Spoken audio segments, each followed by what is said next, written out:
Hello everybody. Can you hear us? Yes, very good. Thank you very much indeed. Thank you for coming. Last time I had a hat when I was on stage at the BSC Expo with the two of you. Somebody nicked my hat. Has anybody out there got it? I wouldn't mind it back. It's a camera image hat and I'd love to have it back. Anyway, thank you very much indeed everybody for coming to the screening of the film. It's a thrill to be here. Thank you, Phil, for the introduction. And obviously, I'm delighted to be joined by James and Roger to talk a little bit about the Goldfinch. Obviously, I don't need to do an overly long introduction because I'm sure that most of you already know or are inspired by the work of my wonderful guest and his work. Now, Roger and James are here putting the finishing touches to a movie that will be out at Christmas time. I think it's out on Christmas Day. Christmas is that right? Day, Yeah. Which you may or may not have heard about. If you'd like to ask them questions about that, they might be able to give you a little bit of information. But the key thing is that it's a conversation not just with me, but it's a conversation amongst everybody. So please feel free. I'm going to ask a few questions at the very beginning. But then we're going to open it up to you guys, and hopefully we can tell the story of how that amazing film was made and get some details on that. But please do not sort of feel shy in coming forwards, because James and Roger do love to talk to people and share their knowledge and expertise. One thing though that I wanted to just start with, if that's all right with you, is that James, you play a pivotal role in Roger's work as a digital workflow and VFX consultant. Can you tell us how just a little bit more about how you work together? Well, basically, I oversee the digital workflow, which is a way of making sure for Roger that we're getting what he wants. I set up the workflow with the digital house, and I go in and I look at the dailies and maybe tweak the timings, come back and talk to Roger. But we also sort of work as a team, and we discuss the movie and we work on lighting diagrams together. And then when we're shooting, You make sure the equipment's always there, because sometimes production managers want to save money. Yeah. So James makes sure it's all booked for the right days, and if the schedule changes, she's looking at it. And production officers have got a lot to do, so to be fair to them, they're not always concerned about whether you've got a certain remote head on a certain day. Right. So, They don't know why. yeah, I mean, It's also when we're very shooting much on collaboration, set. yeah. If a producer comes on the set and wants information, Roger's a little terrifying in his concentration. I'm not. And nobody. It's true. People don't want to disturb you, so they'll ask me the questions, and I'll either have the answer, or I can tap him on the shoulder because he's not going to yell at me. Yeah. Not often, anyway. No, I wouldn't say. No, we basically do everything together. It's kind of our lives, you know. Yeah. And what was the nature of your work on together on the Goldfinch? Just that. Yeah. Okay. We traveled a bit too, so we had to make sure those. Yes. with us. Yeah. Because that travelled around from was it New York to Amsterdam? New York, Amsterdam, and then Albuquerque. Then New Albuquerque, Mexico, doubling for the outskirts of Las Vegas. Yeah. Right. So the one of the things that when I spoke to you a while ago about this particular film was that I asked you if you'd read the book, and you said that you had. And then I asked. Ooh. Hello. Then I asked. What the heck did I ask you? Yeah, that'll do it, won't it? Freaky. All right. Yes. Then I asked you. Why did you read the book? Because a lot of cinematographers don't actually read the books before They shoot I films think because we they read feel the that book because we Our heard it agent- was going to be made into a Our agent film, sent it to us. and the script wasn't Yeah. actually Yeah. done. Yeah. And yeah, then I read the book, and then we said we were really interested in the project if it was going to come together, and then it just went from there. But a lot of other cinematographers don't want to read the books before they read the scripts because they feel it adulterates their telling of the story. But that's not the same for you, is that right?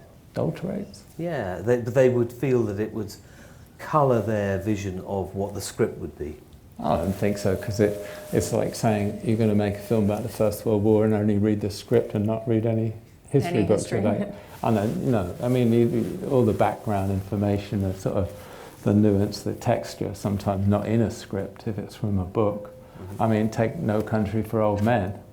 I mean, I read the book about 10 times before I read the script, What are you going to say? Well, I'm trying to now ignore the book because, I mean, to an extent you do, but it's all background information to where that script came from. And especially with something like Goldfinch, the book is 800 and something pages, I mean, I know a lot of people didn't like the film. I actually really think the film is very good. It's one of the best films I've ever worked on, I think. But it was a really hard one for John and the writer to do because it was so long and so complicated, and the characters, it was such a, So it was really good to read the book and understand how they had actually condensed it into a film script, Yeah, because it's, as I've been sitting there, it's a slow burning, time travelling, emotional thriller, isn't it? Yeah. Well, it's time traveling in order to take that whole book and make it into a script. They did a lot of time cuts in order to make that work. Yeah. So it's different than the book.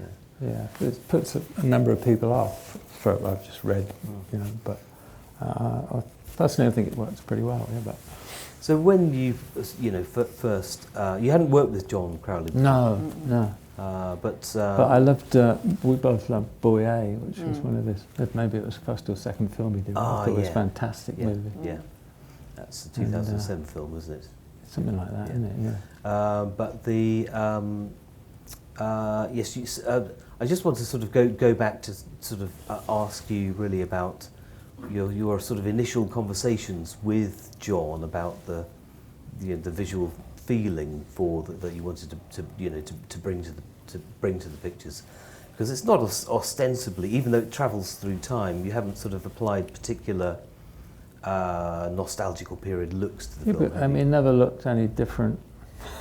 The light's not any different, 10 years ago as it is on global warming. Maybe it is, but other than that, And we also... why are you going to shift it? It had to feel as a piece, and it's a naturalistic piece, and And we also, in the beginning, talked to him a lot about script anyway, but about what he wanted to, not even so much visually, but what he was trying to get across. Yeah. I mean, there's very distinctive looks, and at New York, especially the Barber apartment, wanted it to feel like old money. It had a kind of musty feel about it and an age to it. And then when you cut to Las Vegas, it wanted to be kind of blown out and it wanted to be absolute picture of kind of hell, really, because that's what Theo's reaction to being there, Yeah. And then Amsterdam was Amsterdam, It wanted to be a bit edgier, I suppose. Yeah.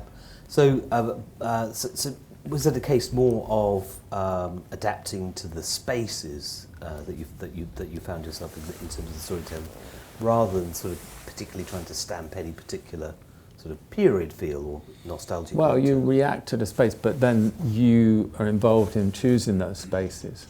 So a film like this, the most important, not the most important, but one of the most important parts of the evolution of the film is getting the right locations, or choosing what is a location and what's a set. And one of the interesting things on this was when I went to New York, and then we started talking about it early in pre-production. They'd already scouted some locations, and it had been kind of discussed that the Amsterdam hotel room would be done as a stage set in Yonkers in a warehouse. Right. with a painted backing. The curtains would be closed most of the time, so it didn't really matter about the exterior, which kind of blew my mind, because then I talked to John and said, well, surely that hotel room is such an important character, and what the time passage of Theo being there, you know, taking the drugs and everything else, that time passage was so important. I said, I think that's got to be done on location, you know, and he felt exactly that. So then other things had to be traded off to do that, you know, so that's kind of what you do. I mean, you just don't walk in and say, well, I'm going to shoot that location because that's what they've chosen. I hate that. I like to be on a film for quite a lot of prep, so I'm totally involved in those choices, you know. Yeah. I think obviously during prep you're quite aware that there were a lot of setups, a lot of travelling to do. Is that quite a challenge? Yeah, well, it was just technically getting equipment from A to B, but I mean, yeah, it is a challenge. The production was great about, we had a crew in Amsterdam that actually came to New York to watch us shooting, just to get to know everybody, so that we weren't strangers when we went to start working together on the first day in Amsterdam, because we basically flew, prep, rehearsed one day, and then started shooting, you know. So it was it was a rough schedule like that. Yeah. And the apartment scenes in the New York apartment where he lives with Nicole Kidman. Yeah. Can you tell us about that? Was that that wasn't a sort of high? Was that no? That was one of the other ones that you know. The first day I'm in New York, they're taking me around the locations that they think are possibilities, and they're all like on Park Avenue and Fifth Avenue and all stuff, and they're all like 3 or 4, 5 floors up, you know, with one elevator. And I said, that's mad. We're shooting in, when was it, January, February or something? Yeah. I said, it's mad, because you're going to get such a narrow window to shoot in daylight, and the time you're going to take getting the gear and everybody up and down, it's nonsense. So that was one I said, no, you trade off shooting that for either a set, or is there another way we could do it on ground floor? We don't need to see out the window. I said, that's not about, it's all about the curtains being partly closed and this like little bits of light coming in. It wasn't about the view. So then KK, the production designer and the location, found a house outside of New York in Rye that was, you know, ground floor, old house. They could do anything they wanted, and they completely redecorated and, you know, furnished the interior to look like it was a more sort of Fifth Avenue apartment. And it made much more sense, because we had a whole day. I could light the whole place, surround it with light that just stayed there. It was all scaffolded in place. It was all ground floor. And you get there in the morning and take the camera out and go in and start shooting. So, you know, it just, the efficiency was, you know, so a lot of the job is actually doing that, going through that sort of routine in pre-production, so that you're best, you know, you're in the best place when you actually start shooting, you know. And the gallery itself, that was in a studio, wasn't it? Yeah, that was a set. Because I guess you had to control the explosion. And and we, you know, it's split by we obviously shot the end, which is, you know, the mother and Theo going around the gallery first, and then we shot somewhere else for a couple of weeks and came back to a distressed. Yeah, it looked pretty dusty and dirty. It was pretty foul, actually. We did have, you know, the environmental people in to make sure that it wasn't too bad. That we weren't killing the child. Well, it was pretty rough being in there for a day, I must say. I noticed actually there's a photograph that came through of a couple of your camera crew on 1917 who looked rather dusty and dirty after a day of well, it's war. Come on. Which what do you do? Well, Roger, you're putting your crew through some terrible. Hey, they're still with me though. Especially Andy Harris, my first assistant I worked with since Fargo, so he's been through a few, you know, film war zones and everything. Still there. At the very beginning of this film, what I loved was the fact that you were playing with the depth of field a lot. Yeah, that was something it was, well, again, when we talked with John about the whole feeling concept of it, we really wanted to be kind of Theo's perspective. The film is basically about that. And, partly is for aesthetic reasons, but also because you don't have the luxury of the budget to do huge shots of, the Metropolitan blowing up, So we decided, well, what would his memory be of that event really? So that's when we kind of, focused or didn't focus, did these sort of more abstract kind of graphic shots. Yeah. Some of the shots were actually very hard for Andy because he was focused on the thing that he wouldn't normally be focused on. He was going the wrong way, yeah. Yeah, that's isn't it? That's one of the opening shots, isn't it? When the camera's going down the corridor at the very beginning. That was something. And the focus is in a different place than the way you would imagine it Yeah, to be. where that came from? Was it the first shot out of Skyfall that came from? But don't tell John Crowley. Yeah, right. Don't tell anybody out of this. You just gradually stays in this room. Focus into something as you meet them. It's kind of interesting. But I thought that was a very unless my mind's playing tricks on me, but I thought it was in the establishing part of the story where it's not just Theo as a young boy, but it's also in the different parts of his life. There was also that sort of playing with the depth of field, the shallow depth of field in other parts, and I kind of took that to sort of as a very clever visual signal that he's uncertain and unsure, or being sort of perhaps let down. Exactly what we intended. Okay, beautiful. Right then, enough of my dumb questions. We'd like to open it up to the floor. We have some microphones. There's Audra with a microphone over there. Do we have some questions? Roger and James would love to answer your questions.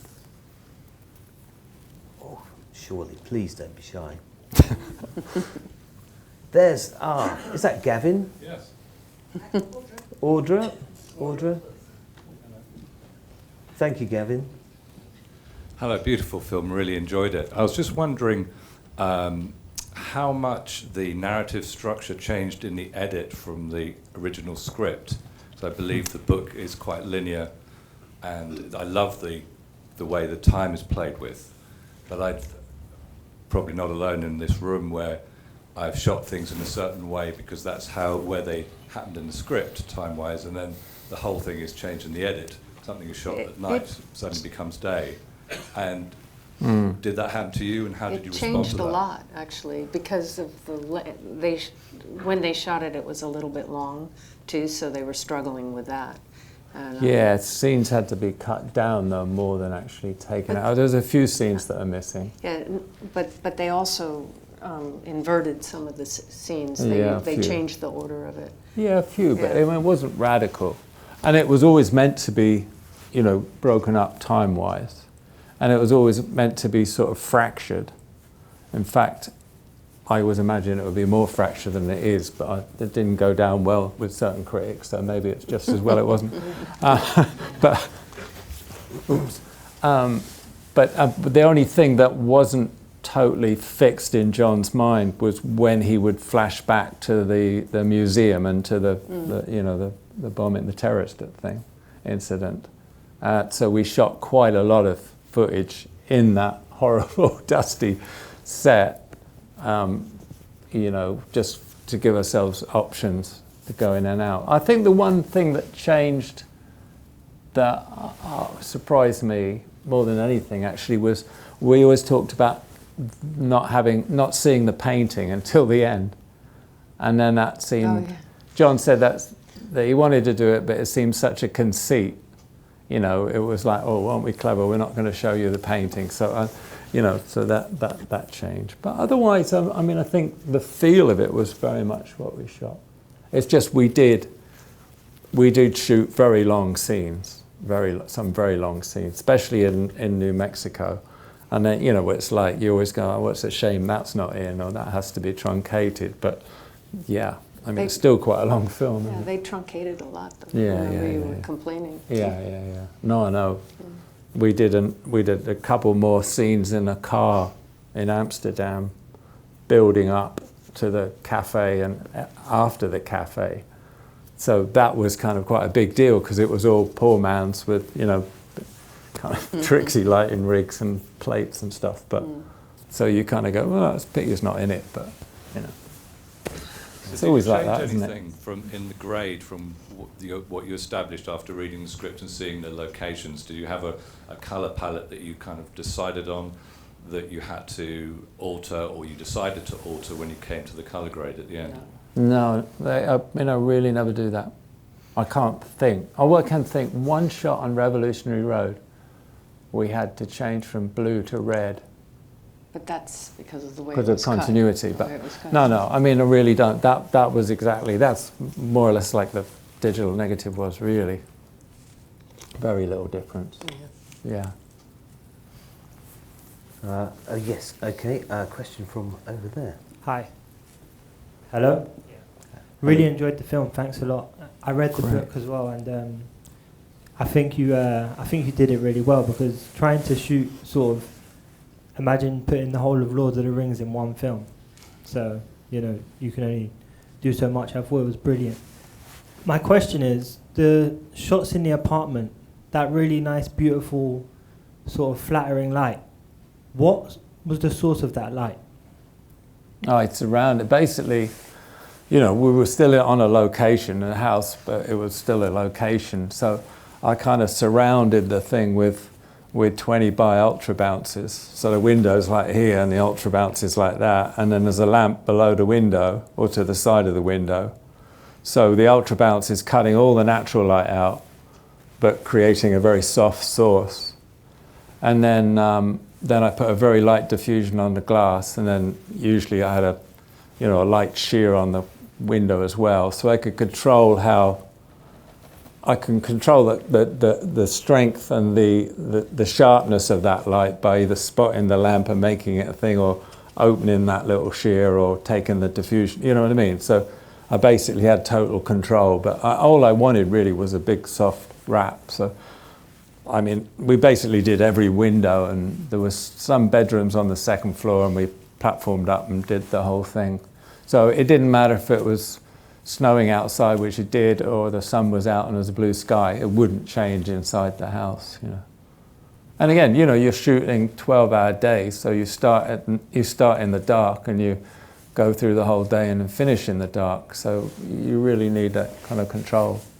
But I mean, production always kind of goes crazy about it in the beginning, but then they see when you've got a full day's work, they're kind of happy, really. Yeah.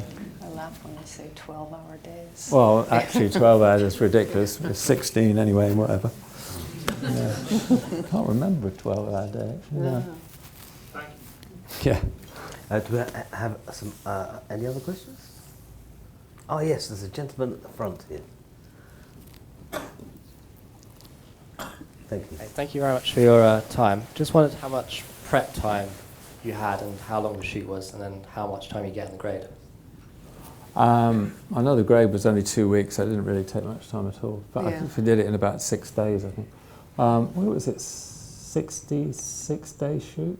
Something like that. Something like Yeah. 66-day shoot. And I had about 5 weeks prep and a few days, you know, like a couple of days way before that, just scouting, but about 5 weeks of solid prep.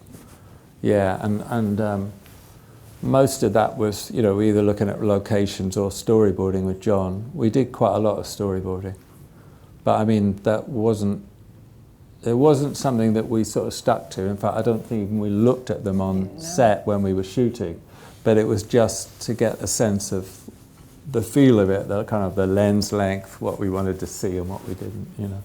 Yeah, it was just the feel of it. I do that a lot. I like, you know, like doing sketches even without a storyboard artist. I do little thumbnails or something, and just to get a sense of how it's going to feel, you know. Roger, what was your choice of aspect ratio and camera and lenses? I was just very standard, wasn't it? I was, well, Alexa shooting open gate. Mm-hmm. Yeah. And the lenses, were they the Master prime? primes, yeah. Yeah. Okay.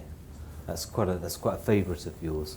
Yeah, I used to use the Cook S4s, and then the Master Primes came out, and they're just that little bit faster, and that really swayed me, Right. and a bit lighter. Yeah. And the aspect ratios, obviously, wasn't a widescreen. It was a 185. 185. Yeah. yeah. Was there a reason for that? Is that because of the sort of the vertical nature of New York, or? I don't know, because then you could have said, well, you're in New Mexico, or, meant to be Las Vegas, but you're in that. Maybe you want widescreen. I don't know. I always think with a aspect ratio, you kind of sit with a director and they say, well, you have a conversation. Well, what do you think? And it's just a feeling, and who's got the strongest opinion if you don't agree in a way, Because you could have gone anamorphic, couldn't you? Because obviously there's a tragic element to this story. I never shot anamorphic, so I'm not sure about that would have been a big stretch. Yeah. I'm not a fan of anamorphic. I like spherical lenses. I like being there.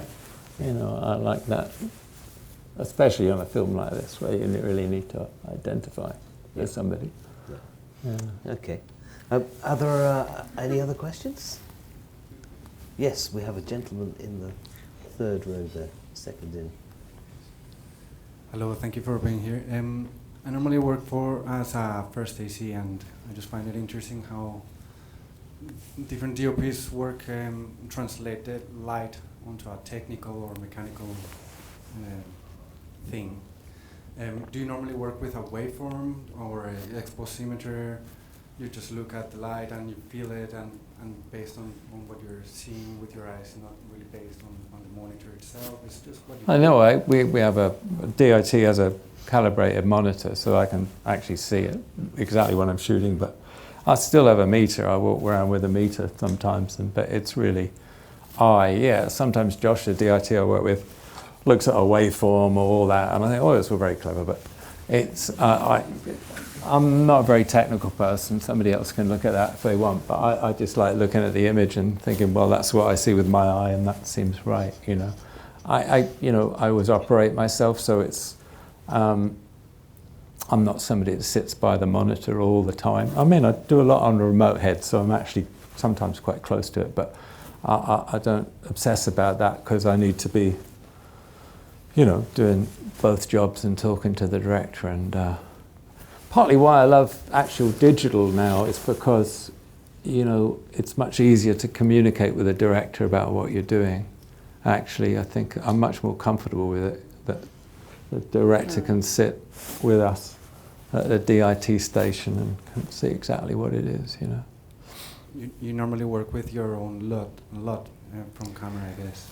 Yeah, we made up a LUT the first digital film I did, In Time, it was called, and then we did Skyfall. It's basically the same LUT. We just changed the contrast and saturation from film to film. For Prisoners, we took a bit of saturation out and added a bit of contrast, but very minor stuff. But basically stayed. We have, haven't we? It's just been one LUT. Yeah, I don't use more than one LUT on a film. If I want anything to look different, I'll basically say do it the lighting or the exposure. And now and again, I will, especially on a film like this, if I can't think what the situation, but sometimes you're in like a, oh, well, there was one supermarket shot in this in Albuquerque, and I wanted it to be a certain colour, so I adjust it on the monitor, or just the colour temperature on the camera, and maybe do a little correction on with the DIT on set. But that's kind of a rarity. It's only when I really have to cope with a situation that I can't really control. Is that one LUT for interiors, exteriors, day, night, everything? Yeah, everything. Yeah. Everything. It's like shooting film. Yeah, it's like shooting film. Yeah. Right. Okay. Yeah, it's like saying I'm shooting it all on 93, and this is the look. Right. Yeah. Wow, that's extraordinary. I hadn't realised that, because quite a lot of cinematographers sometimes have 3, 4, 5, more than that. Yeah, but I never used many film stocks. I probably only ever used 2 film stocks on a film because I get confused. Right. Is that where did that development come from? Was that from What development? the development of the LUT? Is that something that you developed From E-film. Yeah. Oh, I see. LA, Right. We've always worked with E-film, and they did a whole series of tests for us in the early days. Right. Wonderful. Right. Okay, I didn't realise that. Nick. Hi Roger, lovely Hi, job. You're nearly home, aren't you? Back in Soho. I just wonder whether you could talk us through your kind of process, first thing in for a scene, how you work with the director, the artists. Is there something that you could share with us in that? Well, you know, it varies from film to film. On this, I say we did storyboards to certain things just to get ideas, but I mean, basically we'd go in the morning, rehearse the scene with the actors.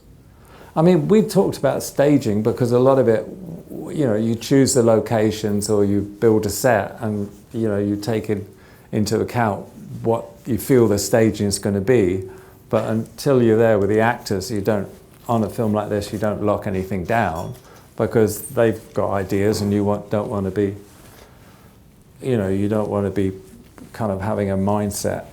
I mean, it's funny because I've worked with the Coen brothers in the past, and it's not like that. You storyboard things, and just about 99.9 times out of 100, the actors will do exactly what's on the storyboards, but they never see the storyboards. But it's really uncanny how they sort of just fit into what's storyboarded. So you know, you look at storyboards of the Coen brothers films, and they're almost exactly what we shoot.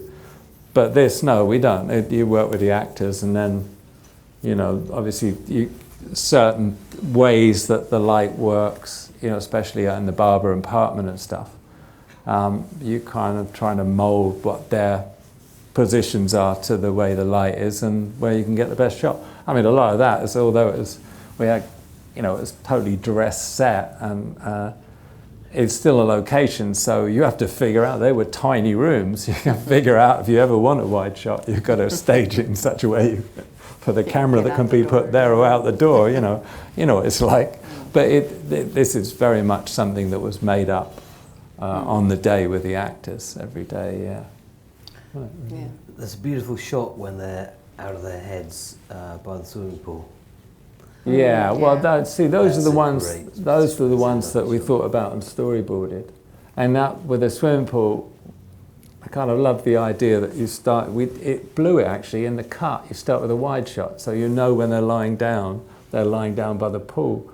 But in one of the early cuts, and what I imagine when we shot it, is you start with a mid shot, so it was like two people standing up, Yeah. and you look at it and you don't Yeah. realise that they're actually lying down by the I swimming see. pool. I know it's a silly little gag, and that's probably why they didn't cut it like that, but that's all right. You know what I mean, you have it in your mind, and that's the way we talked about it, storyboarding it, but yeah, whatever. Oh, well, it brought a different presence to that scene, particularly because, of course, they're off their heads, but they're sort of playing a sort of game of truth, aren't they? And Yeah. they're revealing things about themselves. No, I think it was a really touching scene. Any other questions? Yes. The microphone is wending its way round to you. Thank you. Hello. You're really a master at what you do, and there's no trouble for you to make the most beautiful image for whatever film you need to make. So the thing I wonder is, as people working in the film industry, every job we do, we want to learn. What was it for you that if there was one thing that you took away from this film that you learned, or that was something new for you, or something along those lines? God, I don't know really. There's always something. There's always something, but I can't think of anything specific like that. It's just always, you know, you build experience, and it's just, I guess, build sensibility to things or something, you know, and then gain a bit of confidence as well. That's always kind of good. No, I can't think like that really. I can't think of anything I specifically learned in the last 40 odd years. But you do. It's just like, it's a sensibility thing, really, isn't it? You know. Yeah, I was fine. Can you answer? I can't feel it. Playing with the focus was different for you. Yeah, I mean, there's things like that, but we've Yeah. done that before as well, like on Jesse James and stuff, you know. Did you not feel tempted to use your deakinizers? No. No, because that was a particularly, you know, period kind of, and then, you know, I'm one that really enjoys kind of using a period look, Yeah. because it didn't look any different then as it does now. That's my rationale. But on Jesse James, it was a very definite thing that we were saying, you're looking through an old piece of equipment to the past. Mm-hmm. So you're saying that. You're not trying to change the past. You're recognizing that you're looking through a lens at it. There's Yeah. a distance between you and what's on the screen. But in something like this, or any of, I mean, 1917, there's no way I'm going to make it look like a period film. That's just, you know. You took them off on a little bit of a trip, though, didn't you? With the when they first take their, is it when they first take their, they take the LSD, the acid? Well, on the swings. Yeah, and is that the right? That's the right. And then they walk off, Yeah. and there's that very Sun's deep going blue down. sky Yeah. and silhouette. That was really interesting because it was like, it was kind of written like everything was black and white in colour. I forget what it was in the book, but in the script it was like all wanted to go colour drained out. And so we did the opposite. I said to John, look, we don't want to shoot it at night because you actually want to see the surroundings. So I said, well, what if we put a sodium street light in and I go really orange and we shoot it at dusk so the sky's really blue? So they're saying, I forget what the dialogue, were they talking about it being black and white? One of them says that he's seeing things in black and white. Yeah, yeah, and then to counter That's that, a the whole great thing's this contrast. extreme colour. Yeah. So we really pushed the feeling of the street light and really waited to the last moment to shoot that blue sky. Yeah. So it was a counter to what the dialogue was. That was it, yeah. It was kind of funny. Yeah. Excellent. But I thought it was very effective. Yeah, but I mean, that's Yeah. something that, Yeah. you know, you have to was saying, Nick, I mean, you really worked that out beforehand because you've only got a few minutes to shoot 2 shots, really. So you have to work out exactly what you're doing and rehearse it with the actors and, wait. Yeah. I mean, the other shots were quite tricky, really, on the schedule we had because we only had, you know, one evening that we could do a certain shot, and then so when he's going down to put the stuff in the dustbin, and he looks at the lights of Las Vegas down the street. That all had to be shot at magic hour, you know, that little window as well. So we were worked quite well, really. We didn't have a lot of time to do it, you know. Do we have further questions from the audience here? There's a young lady on the end over here. And then if we come back to you afterwards. Hello. I wanted to ask you, please, about the dialogue scenes. Because there are quite a few of them, and 2 people sitting at a table. Yeah. And is there a pattern you're trying to follow or not to follow? I think you've got to kind of recognise. I mean, I was, you know, I mean, I would say this early in my career. I was doing a lot of rock videos and stuff, and if the band wasn't any good, you'd move the camera all over the place to try and hide the fact that the band wasn't any good. Like I did Bananarama once, but then I did B.B. King, and like you just kind of go there and just shoot it because like it's just you don't want to move, you just want to watch, and I felt very much reading the script of this, more so than the book, that it is a lot of two-handed of people talking. But I think you've got to trust it, you know, and don't try and make it, you know, visually interesting. That's not really what it's about. It's just trying to, you know, give the space for the actor to do create the character and find the least unassuming shot to allow that to play in, really. I learned, that's one thing I probably learned from Joel and Ethan, you know, is just to be minimal about it.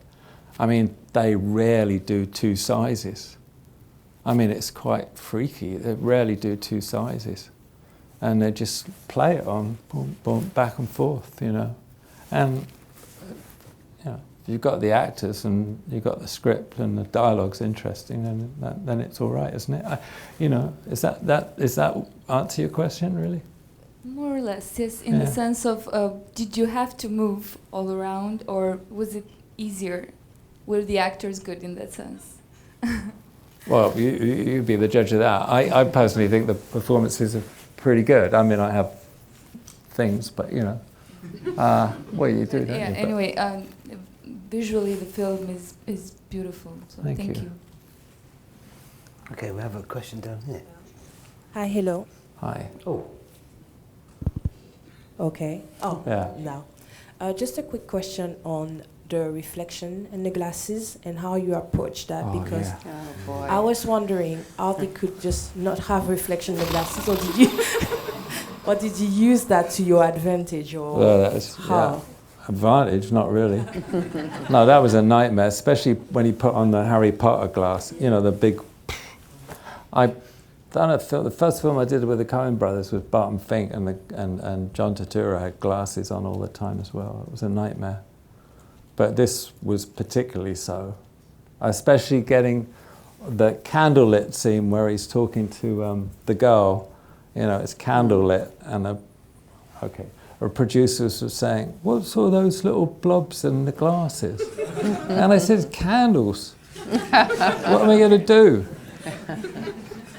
You know, but that was the least of it. When you're trying to put in a soft light or something and the actors move, I mean, it is kind of like, and then you try using coated glass and it goes green and it's all that. And then there's a couple of times I took the glass out and nobody noticed it, did you?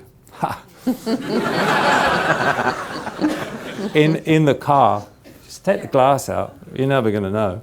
And as they're CGing the background with the foreground, then if they need to put a reflection on somewhere, they just put it back. But they didn't, because nobody noticed that they'd taken the glass out. We'll watch out for that next but time. It's but it is, what do you do? It's a nightmare. Just don't do a film where the character is wearing glasses. I mean, the kind of lighting I do, I use a lot of big soft sources, so that's really hard. I mean, on the other hand, if you're on like the antique shop or something, then it's okay because I'm using lights that can be reflected and it's all quite natural. But then I say, you get the producer saying, well, you got the reflection in the glass. Is that because of that you have like some sort of... Oh, thanks. Is that the reason why, like on some of the shots, you're quite contrasty because you can't bring anything in, like from the inside, and you just use that, like, I mean, it's like quite soft, and it's really like you say, you have all the soft lights all around the house. But I was really thinking, because of the glasses, is that the reason not because of the glasses. You can't bring anything in? No, not because of the glasses. That's just what I do. No, that's just my taste on that particular scene or whatever. No, I wouldn't compromise the light for the glass. I'd find some way around it if I needed to get around. Because you could always go down or go up. It wouldn't be quite right, but if you need to soften it, or I mean, frankly, I could have softened it in the DI if I really wanted to. But would you ask the actor to be wary of where he's kind of? Yeah, you know, with Oakes, actually, with Ansel, it was fine. But I mean, you've kind of got to judge how you work with actors, because some, if you do that, it's really going to interrupt their process. But some, let's say like these guys, I mean, they were great. Yeah, I mean, most of the actors I work with, it's been pretty good. You get in that situation, you talk them through it. But I'd say with any actor, you've kind of got to figure how that is, and you also got to figure your relationship with the director and the actor. So what is your role? How much can you say, you know, without treading on somebody's toes, you know? Which is fair enough. Does that answer your question? Great.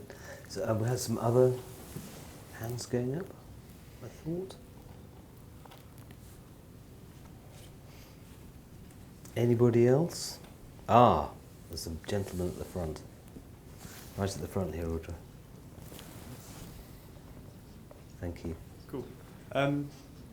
I was just wondering, it's not about this, it's about 1917. Ah, we knew that was coming. Yeah. If I'm allowed. And what was it like not operating? I was operating. Wait, on the Trinity? Well, on the Trinity, I was operating the tilt.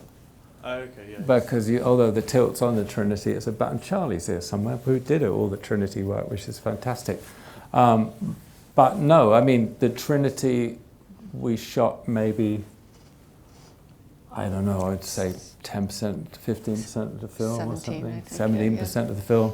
And then Steadicam, we used on quite a bit of it. Not that much, actually, Steadicam in comparison. But a huge amount was done on remote gimbal head, on a Stabilize.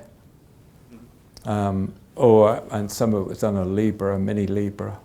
But most was on a Stabilize, so that it could be carried by the grips, or sometimes by Charlie or Pete, and they would put it on like a Steadicam post, and the stabilized head would be put on that. But that's totally remotely operated, so it was kind of like the sort of dance between them and the actors, and me operating miles away.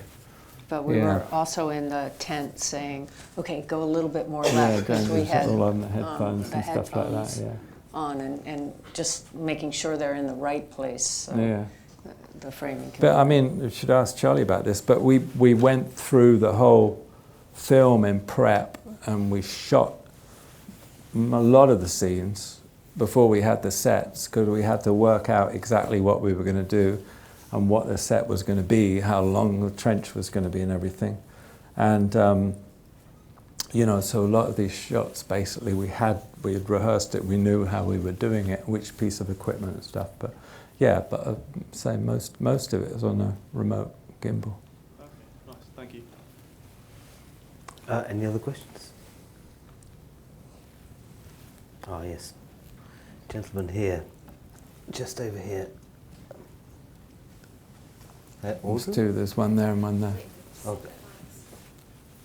Hey, yeah. Thank you for being here. I just wanted to ask, like, every time you approach like a new project, what do you expect from directors, like, in terms of creative freedom? What they allow us? Yeah, and like collaboration with the director.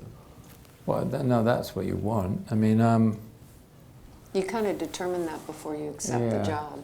You talk with them and get a feel for how they want to work, and if they were a person that said, you just put the camera there and do what you're told or whatever. Yeah, there's a very specific director whose films, some of them I really love, but I know the way he works is, we're over here on a 50 or whatever. He's very specific about the shots and everything, and I think I'm not sure what I'd be doing really. So I love working with somebody, even with Joel and Ethan and the old days. I mean, they know everything about lenses and stuff, but it still was a collaboration and discussion about things. But I mean, yeah, mostly what you want from a director is passion, really. You know, I mean, I've sort of worked with directors that have actually said, you know, I don't know anything about a camera or lenses. And I mean, that's fine, as long as they have a feel of what they want. You know, we were watching a Kubrick documentary last night. It's really interesting, and he was saying, you know, that he never went in knowing what he wanted. He knew what he didn't want, and he was trying to find what he wanted. And I think that's a really important way of kind of doing it, you know, that it's not by the numbers, it's something that you explore on the set and through collaboration, whether it's a director with the actors or with, you know, cinematographer as well, you know, I think. Isn't that the ideal thing though, when if a director comes with a passion and lets you, you know, loose on the cinematography? Well, it's not about being let you loose on it, you know. I mean, perhaps the wrong choice of words. Yeah, no, it's about having a, you know, to and fro about it, about just exchanging ideas, just going through that process, rather than just going in and say just doing everything that's already mapped out. That's kind of, I find that it's not very satisfying, really. Does that answer your question? Yeah, thank you. And there was a gentleman behind you, and then we've got another gentleman over here afterwards. Hi again. About filters, do you like any specific filters on camera itself? Did you choose any specific filters for this film, or do you have a favorite filter overall? I think the only filters I've used in the last 33 years were RNDs. No, I don't use filters. Oh, 85s I used when I was shooting film, but no, I don't use filters. Other than on Blade Runner, sorry, I made up filters for Blade Runner. But no, I don't like using filters. I only use filters on Blade Runner because we were in a situation, I had like 200 space lights, and I didn't have the time, or the electricians didn't have the time to gel them all, and I needed to go from an orange light, and then they changed the set around, it had to be a blue light. So I decided I'd only gel them once, so I made up filters to match the orange gels that I'm going to put on the other sets where I was making the same color light. But no, I don't like filters at all, really. I like to do it really in camera. So, I mean, yeah, I like change the color of the light to get what I want, rather than putting something on the lens. I don't like diffusion. I shot one film, I think it was 1986. I shot a film with a black, something like a black net on it, the whole film, and I hated it. I don't know, it was the biggest mistake of my life. And that was about the last time I did that. I'm being silly, but it's true. That's the only time I've ever put a filter on a whole film, and it was really silly. Interesting, thanks. Yes, down here. I just wanted to ask really about the sort of idea of, obviously, directors sometimes, the creative input that you have, and the collaboration with them. Obviously, after shooting like over 70 projects, is there ever been a case where you've been kind of tempted to find a movie to direct yourself, or is it always you've kind of not wanted to go into? We were working on something a few years ago. Well, I mean, 15 years ago or something, 20 years ago. Yeah, I had, but I get so much satisfaction working with the people I do, and that's the thing. I feel I have a creative input, and I love that collaboration. And besides, the kind of films I really like to make myself, nobody go and see. They'll really be depressing. I mean, I'm serious. What would they be about, Roger? They'd be like, pretty dark. Andrei Tarkovsky would be a comedy compared with what I am.